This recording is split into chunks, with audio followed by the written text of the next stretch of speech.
കാണാൻ പോകുന്ന മാംഗല്യം സീരിയലിലെ ലേറ്റസ്റ്റ് എപ്പിസോഡ് റിവ്യൂ ആണ്. അതായത് ഇന്ന് രാത്രി കാണാനുള്ള എപ്പിസോഡിൻ്റെ ഫുൾ റിവ്യൂ ആണ് ഈ പറയുന്നത്. ഈ ചാനൽ ആദ്യമായിട്ട് കാണുന്നവരാണെങ്കിൽ ഈ ചാനൽ സബ്സ്ക്രൈബ് ചെയ്യാനും ബെല്ലൈക്കൺ പ്രസ് ചെയ്ത് കമൻസ് ഷെയർസ് ലൈക്സിന് ആരും മറക്കണ്ട.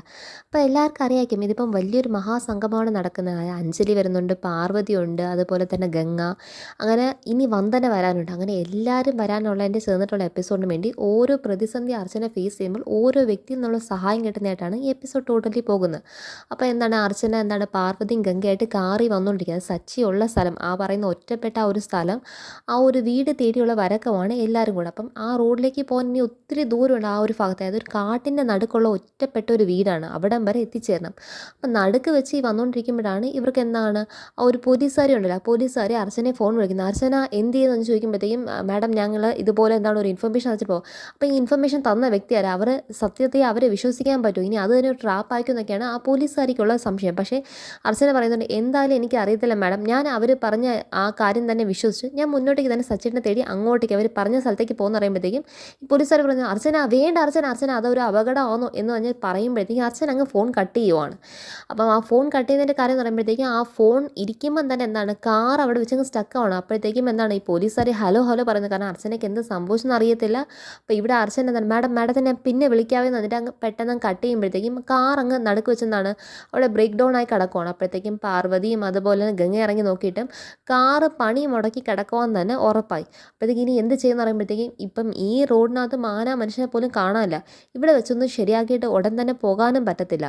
എന്ത് ചെയ്യുന്നു എന്നിട്ട് അർച്ചന ഗംഗയോട് ചോദിച്ചുകൊണ്ടിരിക്കും. പറയുന്നത് നമുക്ക് കളയാൻ സമയമില്ല, അവിടെ ഇതുവരെ സച്ചിക്കൊന്നും സംഭവിച്ചില്ലെങ്കിൽ സച്ചി വേഗം തന്നെ നമ്മൾ സച്ചിയുടെ അടുത്ത് എത്തിയേ പറ്റത്തുള്ളൂ, ഒത്തിരി ദൂരമുള്ളതാണ്, നമുക്ക് നേരത്തെ പോകണമെന്ന് പറയുമ്പോഴത്തേക്കും ഇനി എന്ത് ചെയ്യാം, നമുക്ക് നടക്കുന്നതാണ് ഏറ്റവും നല്ലതെന്ന് ഈ പാർവതി അങ്ങ് പറയും. അപ്പോൾ ഈ പാർവതി പറയുമ്പോൾ നടക്കാമെന്ന് ഗംഗ ചോദിക്കുമ്പോഴത്തേക്കും അർച്ചന പറയും സാരമില്ല, നടക്കാൻ ഞാൻ തയ്യാറാന്ന് വന്നിട്ട് അർച്ചന കാറിൽ നിന്ന് ആ ഫോണും എടുത്തിട്ട് അർച്ചനയും പാർവതിയും ഗംഗയും കൂടെ ഒരുമിച്ച് നടക്കുന്നതാണ് കാണിക്കുന്നത്. അപ്പോൾ ഒരു ഭയങ്കര ഒരു ശങ്കർ മഹാദേവൻ്റെ ഭയങ്കര എഫക്റ്റിനകത്തുള്ള രീതിക്കകത്തുള്ള ഒരു വിമൻ സ്പിരിറ്റ് കാണിക്കുന്ന ഒരു സോങ്സ് ഒക്കെ ഇട്ട് ഇവരെല്ലാവരും മുന്നോട്ടേക്ക് നടക്കണം. ആ ചന്ത വഴി കയറി റോഡിലേക്ക് ഇറങ്ങി കഴിഞ്ഞാൽ അവിടെ നിന്ന് വണ്ടി കിട്ടും, ആ വണ്ടി പിടിച്ച് പോകാനാണ് എല്ലാവരെയും കൂടെ പ്ലാൻ. അപ്പോൾ ഇവരങ്ങോട്ടേക്ക് നീങ്ങിയതും തന്നെ അവിടെ അടുത്ത് തന്നെ ഒരു വലിയൊരു 2 വീട് കാണിക്കുന്നുണ്ട്. അപ്പോൾ ആ വീടിൻ്റെ പരിസരത്ത് തന്നെ ഗുണ്ടെന്ന് പറയുന്ന സുര എന്ന് പറയുന്ന ആ ചന്തയിൽ തന്നെ ആ മാർക്കറ്റിനകത്ത് തന്നെ ഉള്ള ഒരു ഗുണ്ടയുടെ വേറൊരു കൂട്ടാളി വിളിച്ച് നമ്മുടെ ഈ മിന്നൽ ബിജുവിനോട് പറയുവാണ്, ആ പറയുന്ന അർച്ചന മാത്രമല്ല, അർച്ചന കൂടെ മറ്റ് 2 പേരും കൂടെ ഉണ്ടെന്ന് ആ ഒരു ഇൻഫർമേഷൻ കൊടുക്കുക. പക്ഷേ ഒരു കാര്യമുണ്ട്, നമ്മളായിട്ട് അവൾമാർക്ക് പണി കൊടുക്കേണ്ട വന്നില്ല, അവൾമാർക്ക് സ്വന്തമായിട്ട് അവൾമാരുടെ കാറ് തന്നെ പണി കൊടുത്തുകൊണ്ട് അവൾമാരിപ്പോൾ ഇറങ്ങി അങ്ങോട്ട് ഈ ചന്തയിലേക്ക് നടക്കുന്നുണ്ട്. അപ്പം ചന്തയിലെ കാര്യം നീ ഏറ്റോണ്ടേ വന്നിട്ട് ഇത്രയും കാര്യം പറയുമ്പോൾ സുര പറയാം ചന്തയിലെ കാര്യമൊക്കെ ഞാൻ ഏറ്റ്, ഇവിടെ വന്നാൽ പിന്നെ അവൾമാരെ നോക്കണ്ട, അവൾമാരുടെ കാര്യം ഞാൻ തീർപ്പാക്കുമെന്ന് വന്നിട്ട് സുര അങ്ങ് ഫോൺ വയ്ക്കുകയാണ്. അപ്പോൾ സുര ഇവർ വരുന്നതും കാത്ത് തന്നെ ഇരിക്കുമ്പോഴാണ് ഇവരിങ്ങനെ ആ ചന്ത വഴി പോകാൻ വേണ്ടി കുറേ ഒരു വയലും അതിൻ്റെ പരിസരം എല്ലാം കടന്ന് ഇങ്ങോട്ടേക്ക് പോകുന്നതായി കാണിക്കുന്നത്. ഉടനൊന്നും ചന്ത എത്തുന്നില്ല, കുറച്ച് ദൂരം എടുക്കുന്നുണ്ട് ഇവർ നടക്കുന്നത്. അവിടെ കാണിക്കുന്നത് സച്ചി ആ സമയത്ത് സച്ചി അവർ ആ ട്രാപ്പിൽ തന്നെ പെട്ട് കിടക്കുന്നതാണ് കാണിച്ചുകൊണ്ടിരിക്കുന്നത്. ശരി, വീട്ടിൽ സഹോദരനെ കാണാനില്ലെങ്കിലും അടിപൊളിയായിട്ട് വിവാഹത്തിന് ഒരുങ്ങിക്കൊണ്ടിരിക്കുന്ന സ്നേഹയാണ് മറ്റൊരു ഹൈലൈറ്റ്. അപ്പം സ്നേഹയും കൂട്ടുകാരികളൊക്കെ ചെന്ന് ആഭരണങ്ങളും അതുപോലെ മേക്കപ്പൊക്കെ ചെയ്ത് അടിപൊളിയായിട്ട് ഒരുങ്ങിക്കൊണ്ടിരിക്കുമ്പോഴത്തേക്കും ഇന്നലെ തന്നെ അനക്ക വന്ന് പറഞ്ഞല്ലോ, നാണമില്ലല്ലോ നിനക്ക് സ്വന്തം സഹോദരനെ കാണാനില്ലാഞ്ഞിട്ട് പോലും ഇങ്ങനെ കെട്ടിച്ചമഞ്ഞ് കല്യാണത്തിന് വേണ്ടി ഒരുങ്ങാൻ. അപ്പോൾ അതൊന്നും വലിയ കാര്യമാക്കാത്ത സ്നേഹം അടിപൊളിയായിട്ട് ഒരുങ്ങുക. കാരണം നന്ദേട്ടൻ പറഞ്ഞില്ലേ മിക്കണ്ട സച്ചിയേട്ടനെ ഉറപ്പായിട്ട് ഞാൻ ഇങ്ങനെ കൊണ്ടുവരും, അതായത് നീ ധനുഷിൻ്റെ വീട്ടിലേക്ക് പോകുന്നതിന് മുന്നേ എന്തായാലും സച്ചിൻ ഞാൻ കൊണ്ടുവരും എന്നൊക്കെ പറഞ്ഞില്ലേ. അപ്പോൾ അതും കേട്ട് ഇവിടെ അടിപൊളിയായിട്ട് ഒരുങ്ങുമ്പം ഈ അവന്തിക വന്ന് നോക്കിയിട്ട് കലിയെടുക്കുക. വളർത്തുമകളാണെങ്കിലും വളർത്തുമകളുടെ ഭർത്താവ് എന്ന് പറയുന്ന അവന്തിക്കയുടെ സീക്രറ്റ് ഭർത്താവല്ലേ. അപ്പോൾ പിന്നെ എങ്ങനെ സഹിക്കാൻ പറ്റും, ഇനി ഇവളാണോ സുന്ദരി ഞാനാണോ സുന്ദരി എന്ന ഭയങ്കര ഈഗോയും ടെൻഷനും എല്ലാം അവന്തിക്കുണ്ട്. അപ്പം ഇവൾ ഒരുങ്ങുന്ന കണ്ടിട്ട് ഒരു അക്ഷരം പോലും അങ്ങോട്ട് ചോദിക്കണമെങ്കില്ല, പക്ഷേ കണ്ടിട്ട് കേൾക്കുന്ന കാര്യം, അതായത് സ്നേഹയുടെ ഫ്രണ്ട്സൊക്കെ പറയുക നീയും ധനുഷും തമ്മിൽ അടിപൊളി മാച്ചായിരിക്കും കേട്ടോ, അടിപൊളി രസം എന്നൊക്കെ പറയുമ്പോഴത്തേക്കും അവന്തിക്ക് കലി അങ്ങ് എടുത്തേക്കുമ്പോഴത്തേക്കും തിരിച്ച് അവന്തിക്ക് നേരെ പുതിയ മണവാളനെ കാണാൻ വേണ്ടി മണവാളൻ്റെ മുറിയിലേക്ക് അങ്ങ് ചെന്ന്, അതായത് ധനുഷിനെ കാണാൻ വേണ്ടി ചെന്ന്. അപ്പം ധനുഷാണെങ്കിലോ അടിപൊളിയായിട്ട് ഈ കല്യാണത്തിൻ്റെ വേഷമൊക്കെ ഇട്ട് ഒരുങ്ങിയിട്ട് അവന്തിയോട് ചോദിക്കുക എങ്ങനെ ഉണ്ട് എന്നെ കാണാൻ എന്ന് വേറെ ഒരു ചോദ്യം കൂടി ചോദിക്കുമ്പോൾ അവന്തിക്ക് ടോട്ടലി തകർന്ന്. അവന്തി പറയോ നീ എന്നോട് ഈ ചോദിച്ചത് തന്നെ വലിയൊരു തെറ്റ്, പിന്നെ നീ ചോദിച്ചിട്ട് അതിൻ്റെ ഉത്തരം പറയാതിരിക്കുന്നത് ഞാൻ കാണിക്കുന്ന എൻ്റെ മാന്യത. എങ്ങനെ ഉണ്ടെന്നൊക്കെ പറയാൻ നിന്നാലേ ഇച്ചിരി കൂടിപ്പോകും ധനുഷ്, അതുകൊണ്ട് ഞാൻ പറയാതിരിക്കുന്നല്ലത്. പിന്നെ എൻ്റെ മാനസികാവസ്ഥയ്ക്കകത്ത് ഞാൻ പറഞ്ഞാലേ സ്വല്പം കൂടുതലായി പോകാനേ ചാൻസ് ഉള്ളൂ. പിന്നെ വന്നത് നിൻ്റെ കല്യാണത്തിന് നീ ഒരുങ്ങിയിരിക്കുന്ന കണ്ടിട്ട് അതിനുള്ള മാർക്ക് ഇടാൻ വേണ്ടി വന്നതല്ല നിൻ്റെ ഫാഷൻ പരേഡിന്. ഞാൻ നിൻ്റെ അടുത്ത് പറഞ്ഞ കാര്യങ്ങളൊക്കെ നിനക്ക് മനസ്സിൽ ഇപ്പോഴും ഓർമ്മയുണ്ടോ എന്ന് അറിയാൻ വേണ്ടി വന്നേ. അപ്പോഴത്തേക്കും ധനുഷൊക്കെ എന്ത് കാര്യമോ, അത് നീ ഞാൻ തമ്മിൽ ചില കാര്യത്തിൽ ധാരണയൊക്കെ ഉണ്ടായിരുന്നു. എത്രയും വേഗം കല്യാണം കഴിയുക, ഇവിടുത്തെ എല്ലാ പരിപാടിയും ഒതുക്കിയിട്ട് നമുക്ക് രണ്ടുപേർക്ക് ഒരുമിച്ച് പോയി ഒറ്റയ്ക്കൊരു ജീവിതം. നിനക്ക് ഇപ്പോഴും ഓർമ്മയില്ലേ? അതോ അതൊക്കെ നീ ഇപ്പം മറന്നെന്നാണോ? അതൊക്കെ പറയുമ്പോൾ അവന്തേക്ക് എന്താണ് ടെൻഷനുണ്ട്, പേടിയുണ്ട്, അങ്ങനെ ഭയങ്കര എന്താകും ധനുഷിൻ്റെ മനസ്സിനകത്ത് ഈ കാര്യങ്ങളൊക്കെ ഇനി മാറിപ്പോയോ എന്നൊരു പേടിയൊക്കെ അവന്തേക്കുണ്ട്. അപ്പോഴത്തേക്കും ധനുഷ് പറയാം, എനിക്ക് ഞാൻ ഈ കാണുന്ന ഈ സ്നേഹയോട് കാണിക്കുന്ന കപട സ്നേഹത്തിൻ്റെ എത്രയോ ഇരട്ടി സ്നേഹമാണ് ഞാൻ നിന്നോട് കാണിക്കുന്നത്. എത്ര ആത്മാർത്ഥത എനിക്ക് നിന്നോടുണ്ട്. എന്നിട്ട് നിനക്ക് ഇപ്പോഴും എൻ്റെ സ്നേഹത്തിൽ സംശയമാണോ? നിനക്ക് സംശയമുണ്ടെന്ന് ചോദിക്കുമ്പോഴത്തേക്ക് എനിക്ക് ഇതുവരെ സംശയമൊന്നുമില്ല, ഇനി വന്നൂടാന്നൊന്നുമില്ല. പക്ഷേ നിന്നെ ആ സ്നേഹയുടെ കാണുമ്പോഴേ എനിക്ക് സമനില അങ്ങ് തെറ്റിപ്പോവാണ്. കയ്യിലെന്ന് കളിപ്പാട്ടം ആരും മനഃപൂർവ്വം എൻ്റെ കയ്യിൽ നിന്ന് പിടിച്ച് മേടിക്കുന്ന പോലെയാണ് എനിക്ക് തോന്നുന്നത്. നിൻ്റെ അവളുടെയും കല്യാണം എത്രയും വേഗം നടക്കുന്നതാണ് ഒരു കാരണവശാൽ നല്ലത്. കാരണം അത് നടന്നില്ലെങ്കിൽ ചിലപ്പോൾ ഞാൻ തന്നെ എനിക്ക് രണ്ടുപേരെയും കണ്ടു നിൽക്കുമ്പോൾ ദേഷ്യത്തിൽ ഞാൻ തന്നെ ഈ കല്യാണം മുടക്കി നിൽക്കും. അങ്ങനെ ചെയ്യുന്നത് ചീപ്പാന്നൊക്കെ എനിക്കറിയാം. പക്ഷേ ഞാൻ എന്നെ തന്നെ എത്രയോ കൺട്രോൾ ചെയ്യാൻ ശ്രമിക്കും. പക്ഷേ എനിക്ക് പറ്റത്തില്ല. കാരണം നിന്നെ അവളുടെ കൂടെ കാണുമ്പോഴൊക്കെ എനിക്ക് അത്രമാത്രം കലിയും വെറുപ്പും വരും എന്ന് പറയുമ്പോഴത്തേക്കും നീ അങ്ങനെയൊന്നും ചിന്തിക്കേണ്ട ആവശ്യമില്ല. ഇത്രമാത്രം സ്നേഹിക്കുന്നു നിനക്ക് അറിയത്തില്ലോ അവന്തിക്ക് എന്നൊക്കെ പറയാം. അവന്തി പറയാം, അതൊക്കെ എനിക്കറിയാം, പക്ഷേ ഇവിടുത്തെ കാര്യങ്ങളൊക്കെ വേഗത്തിൽ തീരണം. പിന്നെ വേറൊരു കാര്യം ചോദിക്കട്ടെ, നിനക്ക് ഈ പറഞ്ഞതിനകത്തൊന്നും ഇനി മാറ്റമൊന്നും ഇല്ലല്ലോ? എനിക്കൊരു മാറ്റം ഇല്ല എന്നുള്ള കാര്യം എത്ര വട്ടം പറയണം? നിനക്ക് എന്നിട്ട് വിശ്വാസമായില്ലേ?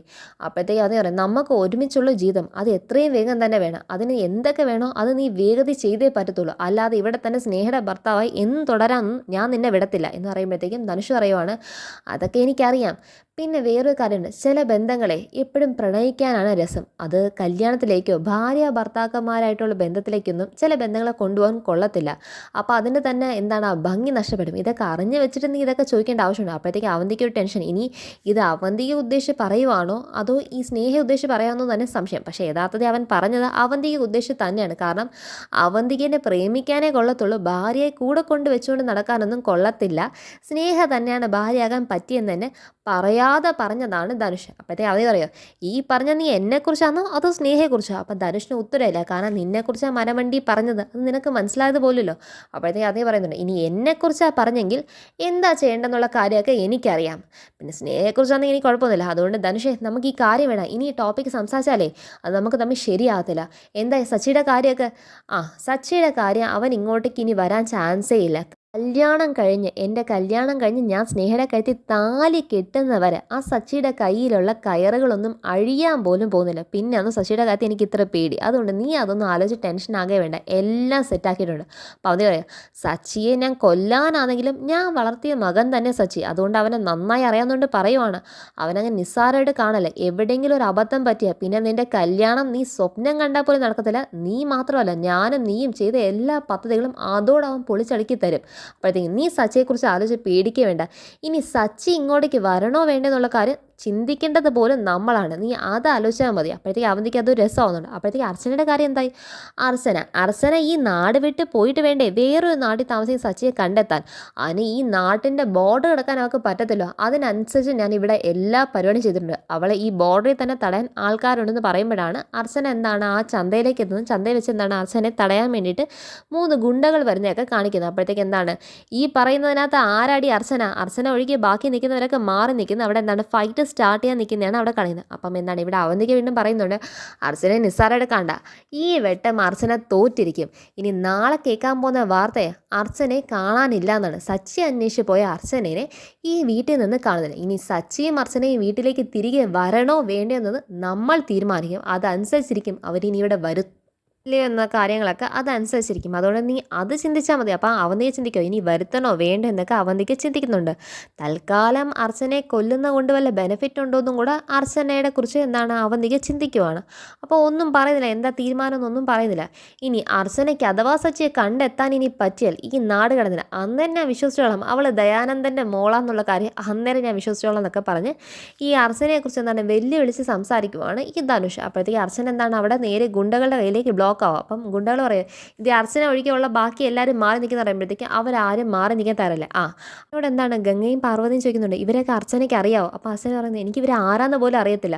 അതുകൊണ്ട് അവന്മാർ പറയും നിനക്ക് ഞങ്ങൾ ആരാന്ന് അറിയത്തില്ല, പക്ഷേ ഇന്ന് ഞങ്ങൾ ആരാന്ന് അറിയിച്ചിട്ടേ നിന്നെ ഇവിടുന്ന് വിടത്തുള്ളൂ. അപ്പം ബാക്കി 2 ചേച്ചിമാർ മാറി നിൽക്കുക. അപ്പോഴത്തേക്ക് ആരും മാറി നിൽക്കുന്നില്ല. അപ്പോൾ 2 പേരും കൂടെ തന്നെ കട്ടയ്ക്ക് നിൽക്കുമ്പോൾ അർച്ചനയും ബാക്കി എല്ലാവരെയും ഒതുക്കാൻ തന്നെയാണ് ഫുൾ തീരുമാനം.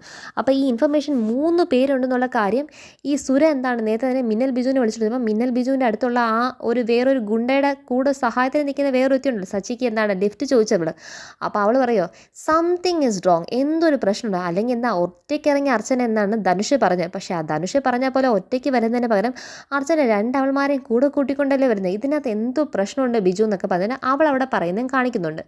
അപ്പം ഇവിടെ എന്താണ് നേരെ ഇവരുടെ പുറത്ത് കൈ വെക്കാൻ വരുമ്പം അഞ്ജലിയുടെ എൻട്രിയാണ് കളിക്കുന്നത്. അപ്പോൾ അഞ്ജലി മാസം എൻട്രി എന്ന് പറയുന്നത് ഒരു അടിപൊളി ഫൈറ്റ് സീൻ. അഞ്ജലി പറയും നീ കൈ വെക്കോടാ, സ്ത്രീകളുടെ പുറത്ത് അവരുടെ പെർമിഷൻ ഇല്ല, നീ കൈ വെക്കണോ എന്ന് അവരുടെ കൈ അങ്ങ് തല്ലി ഓടിക്കുന്നതും. പിന്നെ ഇടിയുടെ പൂരം പൊടിയരി കഞ്ഞി എന്ന് പറയുന്ന പോലെ അടിപൊളി ഇടിയും ഫൈറ്റും കാര്യങ്ങളാണ്. ഇവന്മാരെ അടിച്ച് വീഴ്ത്തി അവൻ്റെ വലങ്കൈ ഒടിച്ചു. നീ കുറച്ച് ദിവസത്തേക്ക് വലങ്കൈ കൊണ്ട് കഴിക്കണ്ടടാ, എന്നിട്ട് നിന്നെ ഇങ്ങോട്ടേക്ക് പറഞ്ഞു വിട്ട താരാൻ ചോദിക്കുമ്പോൾ എന്നാൽ ഗുണ്ട കരഞ്ഞുകൊണ്ട് പറയണത് മിന്നൽ ബിജു പറഞ്ഞിട്ടാണ് ഞാൻ ഇതിനൊക്കെ വന്നതെന്ന് പറയുമ്പോഴത്തേക്ക് മിന്നൽ ബിജു എന്നുള്ള പേര് കേൾക്കുമ്പോൾ അർച്ചന ഞെട്ടി നിൽക്കുന്നതും കാണിക്കുവാണ്. അപ്പോഴത്തേക്ക് എന്താണ് ഈ അഞ്ജലി നല്ലപോലെ കൈയിനങ്ങ് അടിച്ച് ഒടിച്ചിട്ടങ്ങ് പറയുവാന്നേ സ്ത്രീകളുടെ പുറത്ത് വെച്ച കൈയെ എന്ത് സംഭവിച്ചുള്ള കാര്യം എനിക്ക് അങ്ങോട്ടേക്ക് നീ ജീവിതകാലം ഓർത്തങ്ങ് ജീവിച്ചാൽ മതി. കുറേ നാളത്തേക്ക് നിൻ്റെ വലം കൈ കൊണ്ട് നീ സ്വന്തമായി ഭക്ഷണം വാരിയും കഴിക്കേണ്ട എന്ന് പറഞ്ഞിട്ട് ആ കയ്യും തല്ലി ഒടിച്ചിട്ട് അവനെ വിടുന്നതും കാണിച്ചാണ്. ഇനി അടുത്ത കാണാൻ പോകുന്ന മാംഗല്യ എപ്പിസോഡ് എൻഡിങ് എന്ന് പറയുന്നത്. അപ്പോൾ ഇതാണ് ഇനി വരാൻ പോകുന്ന ലേറ്റസ്റ്റ് എപ്പിസോഡ് റിവ്യൂ. അപ്പോൾ എല്ലാവരും കാണുമോ, ചാനൽ ലൈക്ക് ചെയ്യാനും സബ്സ്ക്രൈബ് ചെയ്യാനും ബെല്ലൈക്കൻ പ്രസ് ചെയ്യുന്ന കമൻസും ഷെയർസ് ലൈക്സിന് ആരും മറക്കണ്ട കേട്ടോ. ബൈ.